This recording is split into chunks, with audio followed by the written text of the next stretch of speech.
আচ্ছা, আপনি বললেন যে সাধারণভাবে ধূমপান করলে বা এই ধরনের ক্ষেত্রে লাং ক্যান্সারের সম্ভাবনা বাড়ে। কিন্তু আমি ব্যক্তিগতভাবে এমন মানুষজনকে জানি, চিনি, যিনি সারা জীবনে কোনো নেশাই করেননি। সিগারেট তো ছেড়েই দিন, কোনো রকম নেশাও করেননি। কিন্তু তার ক্ষেত্রে লাং ক্যান্সার হয়েছে এবং অ্যাজ ইউজুয়াল লাং ক্যান্সারটা সেভাবে ধরা পড়েনি এবং অনেক অ্যাডভান্স স্টেজে লাং ক্যান্সারটা ধরা পড়েছে। তার মানে শুধুমাত্র তো ধূমপানের জন্য যে এই ঘটনা ঘটছে তা নয়। তাহলে কি, কি কারণে ঘটে লাং ক্যান্সার? লাং ক্যান্সারের এখন যদি পশ্চিম জগতে যদি দেখেন, the most common cause of lung cancer is environmental tobacco smoke. মানে সেটা হচ্ছে কিন্তু নট দ্য নর্মাল টবাকো, আচ্ছা। সেটা হচ্ছে এই যে পলিউশন।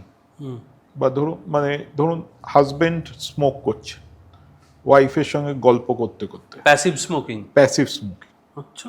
বা ধরুন একটা বদ্ধ ঘরে একটা ধূপকাঠি বা মশার কয়েল বা উনুনে রান্না বা এক্সস্ট ফ্যান না ইউজ করে যে স্টোভে যে বা গ্যাসে যে রান্না, সেগুলোও কিন্তু লাং ক্যান্সার বাড়িয়ে দেয়। এবং আরেকটা ইম্পর্টেন্ট জিনিস হচ্ছে আমাদের এয়ার পলিউশন, মানে এই যে গাড়ি যে ধুয়ো বা এই যে ফ্যাক্টরির ধুয়ো বা এই যে জিনিস পড়ানো হচ্ছে তার যে ধুয়ো, এগুলোও কিন্তু লাং ক্যান্সার হওয়ার সম্ভাবনাকে বাড়িয়ে দেয়। তাই স্মোক করেনি বলেই যে লাং ক্যান্সার হবে না, এটা কোথাও লেখা নেই।